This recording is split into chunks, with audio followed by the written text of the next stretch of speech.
Andréia, tem uma dúvida, essa dúvida que é bem interessante, ó. No arrebatamento, as mulheres ímpias, grávidas que ficarem, o que vai acontecer com os bebês? Essa. Eu até engasguei aqui. Tomara que não aconteça nada de ruim com os bebês, né, Andréia? Mas o que acontece? Essa pergunta sua é com base numa dúvida muito comum a respeito do texto de Mateus 24, né? Mateus 24, vou tentar lembrar aqui, ai das grávidas, né? Deixa eu ver aqui. Ai das grávidas, esse aqui. Vamos ler o texto inteiro para a gente ver se o texto está falando sobre arrebatamento. Eu tenho a impressão de que o texto não está falando sobre arrebatamento, mas ele está falando sobre a grande tribulação.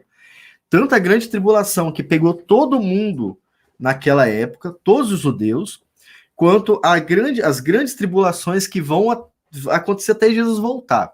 Entende, André? Então o texto basicamente é esse, né? Se não for esse, me corrige, né? Mas ai das grávidas e das que amamentarem naqueles dias. Então, esse aqui basicamente o texto. Mas olha só, naqueles dias aqui é um dia de terrível tribulação, não do arrebatamento, entendeu? Eu vou mostrar para você o que vai acontecer no arrebatamento também, né? Mas olha o que está falando aqui no texto, ó.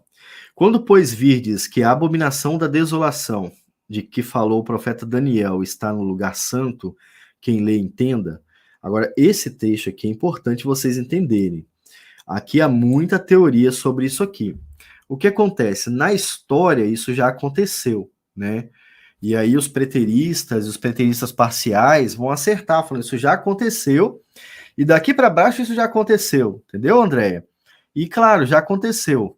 Não apenas uma vez, mas várias e várias vezes. Isso já aconteceu. Por exemplo, isso está acontecendo agora. O vídeo que eu vou mostrar para vocês, esse vídeo aqui, ó.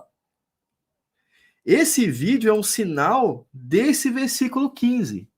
Entende? O Jesus está falando assim, quando. Meu telefone tocou. Quando a coisa no templo, quando a religião for contaminada pelo pecado, e é justamente isso que aconteceu na história, até depois de Daniel e antes de Jesus, mas depois de Jesus também e antes da volta de Jesus, né? Quando isso acontecer, o que aconteceu? A abominação da desolação estará no lugar santo. O pecado, Satanás estará no lugar santo, entende? Este é o sinal. Este é o sinal. E aquilo que eu vou mostrar para vocês tem tudo a ver com isso. Então Jesus está falando, quando isso acontecer, isso aconteceu na época de Jesus, aconteceu depois, a reforma foi isso também, né? A abominação da desolação, que é Satanás, estava e está ainda sentado na Igreja Católica, sabe? Ela é regida por Satanás. Então, olha só, quando isso acontecer, foge, foge. Esse era o sinal para que eles descobrissem que a grande tribulação estava perto de acontecer. Naquela época, isso aconteceu. Dentre os sinais da volta de Jesus, não está uma tribulação política, como muita gente pensa, mas uma tribulação religiosa, teológica, basicamente. O que aconteceu com a invasão dos falsos profetas, os governadores que achavam que eram deuses e não eram, e mataram os cristãos por isso. Olha só, uma briga religiosa, não é política, sabe? Isso aconteceu lá, isso aconteceu depois. O livro dos Mártires fala que a Igreja Católica matou centenas e milhares de cristãos. Por quê? Porque não quiseram adorar a Igreja Católica, entende? Então, isto é a abominação da desolação que está no lugar santo, que vai acontecer até Jesus voltar. Isso aqui também representa isso, tá? Isso representa a mesma coisa. Aí o que acontece? Com este sinal, eles passaram por uma grande tribulação, tá? Aquele povo já passou, outros povos passaram e vão passar até Jesus voltar. É um sinal da volta dele, entende? Quem estiver sobre o telhado, não desça. Quem estiver no campo, não volte atrás para buscar suas vestes. Mas ai das grávidas e das que amamentarem naqueles dias. Não tem a ver com arrebatamento, tem a ver com a grande tribulação. Ai das grávidas por um monte de motivo. Elas perderam nenéns, elas morreram. Neném. É isso, basicamente, né? Diz que houve um período na história que elas comiam os bebês por causa da falta de alimento. Então, olha só. Ai das grávidas. E isso aconteceu. Agora, orai para que a vossa fuga não aconteça no inverno nem no sábado. O judeu não andava no sábado e no inverno era difícil de andar. Então, duas dificuldades. Porque haverá, então, grande tribulação, como nunca houve desde o princípio do mundo até agora. E quando Jesus fala até agora, ele não está falando até o seu agora, ele está falando até o seu agora dele, entende? Então, esta grande tribulação, que começa com a ida de Jesus e vai terminar na volta de Jesus, é uma grande tribulação, e ela vai acontecendo em lugares isolados. Tudo indica que a partir do ano que vem, esta grande tribulação será muito mais mundial do que foi na época de Jesus, tá? Tudo indica que as coisas piorem a partir do ano que vem, ainda mais com o liberalismo teológico entrando e se aproveitando do problema LGBT. Isso vai criar uma crise muito grande no protestantismo e a gente pode dançar nesse negócio. Aí a gente pode pensar a mesma coisa. Ai da Andréia se estiver grávida numa grande tribulação. A dor vai ser pior, entende? Você vai sofrer mais. Não estou falando que para você ficar grávida, estou sendo um exemplo para você entender. Então não existe arrebatamento nesse texto aqui, tá? Jesus não está falando de arrebatamento. Quem vai falar de arrebatamento Jesus vai falar sobre arrebatamento no capítulo 25, na verdade, né? Aqui em 25. Ele vai falar aqui sobre arrebatamento, ó. A partir do versículo. Cadê? Cadê? Deixa eu ver, versículo 30, né? Aqui, ó. Esse é o arrebatamento que a Bíblia fala, tá? E quando o Filho do Homem vier em sua glória, todos os santos anjos com ele, então se assentará no trono da sua glória, e todas as nações serão reunidas diante dele. Isto é arrebatamento. Assim como Paulo vai falar em 1 Tessalonicenses, né? As pessoas vão ressuscitar e vivos, e quem ressuscitou será levado diante de Deus. Isso é arrebatamento. Então, Jesus fala sobre isso aqui. Mas lá não tem arrebatamento, nem mulher grávida e arrebatamento. Com certeza vai ter mulher grávida aqui, né? Mas eu não sei o que vai acontecer, a Bíblia não fala. Dá a resposta aqui, ó. Se é que vai ser arrebatamento, não nesse texto da grávida, no outro sim. Giovanni, vai começar a fazer o discipulado amanhã à noite. Bom, eu lembro até hoje quando eu comecei o meu, cara. Bem interessante. Vai gostar, vai gostar. Eu creio na pós-tribulação. Porque assim, muita gente, e até a história, vai achar que a tribulação ela é um período de tempo curto, no sentido de que a grande tribulação em si, ela já tem acontecido ou ainda vai acontecer no futuro, mas as pessoas não pensam que ela já está acontecendo. E isso é uma grande tribulação. Agora, é claro que a Bíblia fala, ô Giovanni, de um período onde essa tribulação vai ficar insuportável. Que aí você tem textos lá como de João falando das bestas, né, e tudo mais, aonde os cristãos serão mortos por causa disso. Mas até isso já aconteceu algumas vezes na Terra. Não só em 70 e 90 depois de Cristo, mas no século 14, no século 16, 17, isso já aconteceu, entendeu? Isso vai acontecendo. Agora, esta grande tribulação, que a gente tem a impressão de que vai acontecer no mundo inteiro, se ela for acontecer assim, a gente está bem perto, tá? Para que isso aconteça, por exemplo, o mundo inteiro tem que odiar Deus e ele tem que saber que você é cristão. Se isso for acontecer desse jeito que eu acredito que vai acontecer em algum momento, se isso for acontecer, a gente está bem perto, tá? Agora a gente não pode saber, a gente não sabe se esta vai ser a última ou se vai ser mais uma, como aconteceu na Inquisição, entendeu? Porque os reformadores tiveram a mesma impressão que a gente. Cara, essa igreja é besta. Ela mata os caras queimados, ela mata eles degolado, ela é igualzinha a besta do Apocalipse. Não é possível que a igreja católica, isso um reformador pensando na época dele, sabe? Não é possível que não é possível que Jesus não vai voltar depois disso. E adivinha, Jesus não voltou, né? E depois disso, outras perseguições foram acontecendo. Então, é uma coisa para a gente ficar observando, ficar bem atento com o que está acontecendo, sim, tá?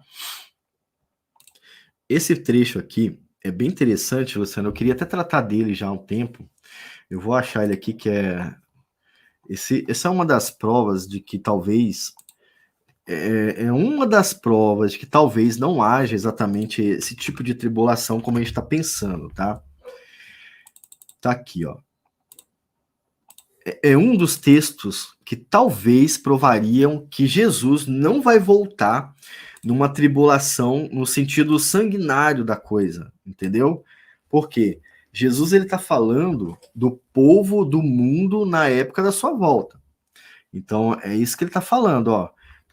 Vamos ver aqui, ó. E como foi nos dias de Noé, assim também será a vinda do Filho do Homem. Aí você tem que pensar nisso aqui, ó. Os dias de Noé.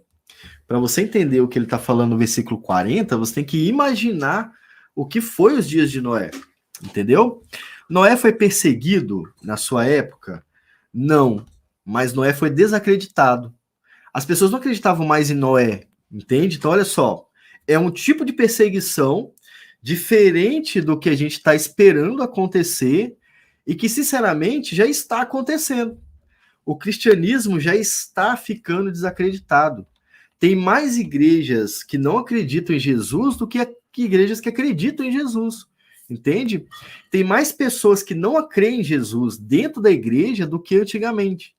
E nos dias de Noé foi a mesma coisa. O povo viu Noé construindo uma arca e não acreditou em Noé. Até que ele entrou na arca. Jesus está falando, olha, mas aqui, daquele dia e hora ninguém sabe, nem os anjos do céu, mas unicamente o Pai. E como foi nos dias de Noé, aquela incredulidade do dia de Noé, aquela pecaminosidade do dia de Noé, que foi visto em Gênesis 6, visto em Sodoma e Gomorra, visto depois até dentro do povo de Deus, e agora também, né? Mais uma vez nós estamos tendo essa amostra dos dias de Noé. E como foi no dia de Noé, assim será a vinda do Filho do Homem. Porquanto, assim como nos dias anteriores ao dilúvio, comiam, bebiam, casavam e davam-se em casamento. Eles não estavam numa guerra quando Deus destruiu a terra. Eles estavam vivendo naturalmente, entendeu? Só que eles não esperavam mais Deus, não criam mais em Deus. Até o dia que Noé entrou na arca. Nesse dia eles começaram a acreditar. Logo depois, né? E não perceberam até que veio o dilúvio. Então a grande questão aqui no texto, Luciano, não é muito sobre um será tirado e o outro levado, deixado e outro levado. Não é a respeito do arrebatamento aqui. Aqui é a respeito da surpresa que vai ser a volta de Jesus. E Jesus já tinha falado sobre isso antes, tá? Ele vai falar sobre isso no capítulo 25 também. Entendeu? Aquele servo que dormiu e que entraram na casa dele, roubaram a casa dele. Não tem? Então, é surpresa. Sabe, as pessoas vão estar vivendo no mundo e de repente Jesus veio. De repente Jesus veio. E nessa vinda, justamente o arrebatamento que a irmã estava falando aqui. Nesse dia, você vai ser simplesmente levado diante de Deus. Entende? Agora, não é que um vai ser levado e outro vai ser deixado na terra, literalmente. Aqui vai ser uma surpresa, sabe? E dentro dessa surpresa, nós temos ali uma família que foi salva e o restante que foi levado. O que acontece quando Noé entra na arca? O que acontece é que o dilúvio leva todo mundo, menos Noé e a sua família e os animais, entendeu?